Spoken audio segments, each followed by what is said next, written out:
I live in a not-so-well-off area. I am not well by any means, but I have a Wi-Fi connection. My Wi-Fi has a 4-device limit. It's the cheapest plan they have.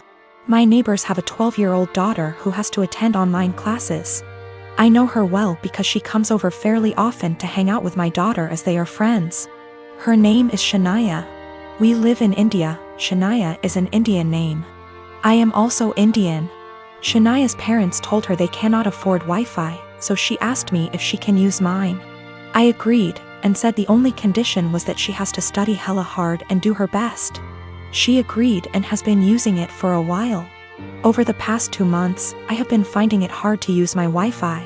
The web portal for the Wi-Fi says 4 devices are constantly connected to it when all I am using is my phone, and my daughter is using her laptop. Sometimes, my daughter can't connect to her own classes and uses data. I asked Shania about it last week, and she said her parents forced her to tell them the password and that they have been using it. I went and spoke to her parents about it, and said that it is only for her to be able to attend classes. They said they will stop using it. But over the week, 4 times my daughter's classes got interrupted because there were multiple devices trying to use it. Yesterday, Shania told me that our other neighbors also have the password and are also using it, that her parents gave it to them. I went and warned her parents again, said I will change the password, but they made false promises again and shut their door. I changed the password and gave Shania the new one, but her parents forced it out of her again. My daughter's education needs to take priority. Her classes are important. I can't let her education take a back seat, but if I change it again and not give Shania the password, her education will get affected. I am a 24-year-old female. I am the product of my mom having an affair. Fortunately, my dad decided to forgive my mom and keep me, and I had a pretty good upbringing. But I don't really look a lot like the rest of my family. I'm the only redhead, among other things, and I did ask questions of why am I the only one with? When I was 17, my mom took me out for ice cream and introduced me to my bio father. She said that she felt I was old enough to know the truth, and explained about her affair, while also making me promise I wouldn't tell my older sister, she's 27 in the present, and hammering home along with my bio father that he'd never be part of my life and didn't want me. It was a lot, I won't lie, but I learned to suck it up and move on with my life. Fast forward to the present. My big sis has always gravitated towards older men. We like to joke that it's the result of too many George Clooney movies growing up. And 2 months ago shared a picture of herself and her new boyfriend, who, to my shock, turned out to be my bio father.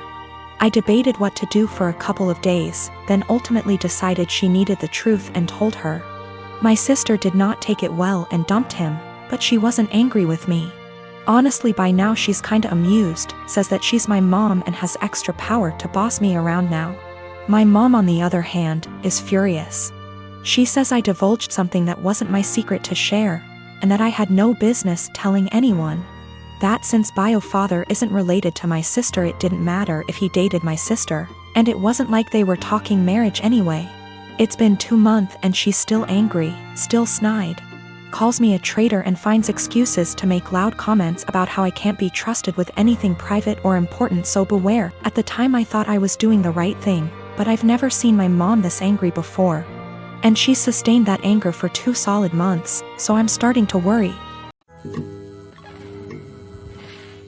In the past month, my older brother's fiancée left him. This meant he lost his house because the home they lived in was in her name. He lost his vehicle because what he was driving was her old car. He also lost his job because he was so focused on his breakup that he was constantly making mistakes. He moved in with our parents, who live about 5 minutes away from my husband and I. I do have a lot of sympathy for him. He literally has nothing, no home, no car, no job, no relationship. The problem is, this is 3rd time this has happened to him. That's right, he has had 3 fiancées leave him now, and every time he winds up losing everything. He has had 2 cars impounded because he gets so upset over his breakups he loses his job and can't make payments on his vehicles. My parents and I have bailed him out of these situations every time. I even paid off his back payments on his car, paid for his dog's vet bills, and paid some of his rent before. My parents and I have literally spent thousands of dollars trying to help him. Each of the past 2 times he winds up moving back in with my parents who are in their late 60s. While we pay for everything for him, whenever he goes through a breakup he becomes a total jerk. He spends every weekend with his friends out camping or vacationing. How he pays for it I have no idea. After the second fiancé he took a trip to Fiji with his friends but couldn't afford to pay his rent. He mostly ignores me unless he needs money, which, during this breakup I am refusing to help him out at all. The worst part is he treats my parents like garbage. If they ask him questions like, "Have you been looking for a job?" he will yell at them. He has no problem eating the food they provide for him and living in their house rent and utility free. And driving my mom's brand new car, which she got because he totaled her last car, but makes them absolutely miserable. My mom told me he will yell at them, call her stupid, trashes their house, sleeps all day, and leaves the care of his dog up to them. Every time I see my mom lately it's obvious that she's been crying. The most recent event took place on Sunday. In an attempt to get him out of the house for a while I offered to take him out in our boat. He seemed super excited about it, and when he's excited he can actually be a lot of fun to be around. He tells me he's hanging out with friends but will be back in town Sunday afternoon.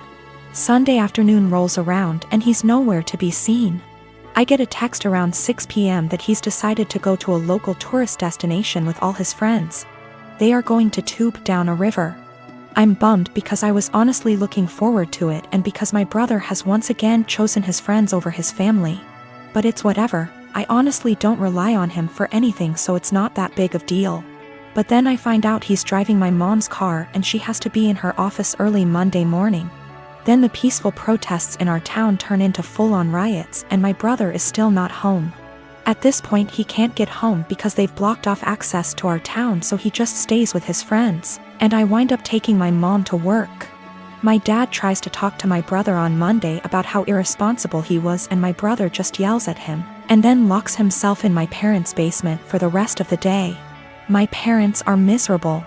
They want to help and have always said they will do anything for us kids. But they are just enabling my brother every time they bail him out. My dad has major health problems that are being exacerbated by the stress my brother is causing. My mom has a history of severe depression that I see her slipping back into the longer my brother is with them. I'm really close to my parents and they are usually very fun people. The longer my brother stays with them I am seeing them become depressed, short-tempered, and miserable. I tried telling them to kick him out, one of his friends would surely take him in. But they insist that they don't want to leave him homeless. I can't convince them to kick them out, but is there anything else I can say or do that might get my brother to get his head out his ass and get a job? How can I get my brother to see his behavior towards my parents is unacceptable? It just sucks. I used to really look up to my older brother because he is outgoing and funny and the sort of person everyone just gravitates towards. Now I'm just pissed at him for how he treats my parents and simultaneously scared for his mental health, because he clearly has a lot of problems. My mom and my mother-in-law threw me a surprise baby shower on Sunday and invited all of my family, and most of my friends who are in my hometown. It was great. I don't usually get to see everyone when I visit, so it was really nice to have them all there. My sister is also pregnant. She is 34 weeks and I am 36 weeks. My mom and I have been planning her baby shower with her that will be 2 weeks from now. At the shower, everyone kept complimenting me on how tiny I am and how good I look, and I could see my sister was getting really jealous. It was really upsetting her, so I tried to change the topic, but after the first little bit she retreated to a table in the corner, with her friend looking incredibly angry. I tried to ignore it and we started playing shower games. Later, her friend asked if any of us knew where she was since she hadn't seen her in a while. Everyone was extremely worried because she wasn't answering her phone and we thought she could have gone into labor or fallen or something terrible. The shower was in a party room at an arena, so it's a huge building, and everyone there, 70 of us, began searching the entire place up and down looking for her. Many people got into their cars to drive around the area and the different routes to the hospital to see if they saw her car. We also called her husband to see if he had heard from her, and he left work to help look. My other sister found her sulking inside a Timmy's. She refused to come back to the shower because she was upset that she wasn't getting any attention and everyone was fawning over me. It took a while for everyone who left to get back, and while we tried to carry on with the shower, The whole mood was soured and it was really awkward. I'm so upset with her now. I suspect once the baby comes I won't go down to my hometown as much and I won't get to see many of those people as often as I did before. So that was my last chance to get together with everyone before the baby. It's not even the first time she's done something like this. At my wedding she complained to anyone who was willing to listen about how my husband is very touchy-feely with me. And now whenever he touches me in any way in front of her she'll grumble and roll her eyes like she is upset that he is attracted to me, or something. He dropped me off at the shower and when we were talking to friends he was standing behind me holding my belly and she said, "That's disgusting," and made a gagging noise. She also won't show up to something unless someone has called her to ask where she is and tell her we're waiting for her. It's a little game that she likes to play. I don't know what her problem is, but I'm so sick of it. She hasn't spoken to me since the incident and won't return my calls or texts, but I think she owes me an apology. If she can't apologize, I don't think I want to continue to plan and pay for her baby shower. Is that fair? My mom and my aunt think I just need to try to move past it because that's just how she is. My husband feels differently and he thinks I should stop doing anything for her because she continuously disrespects us and our marriage.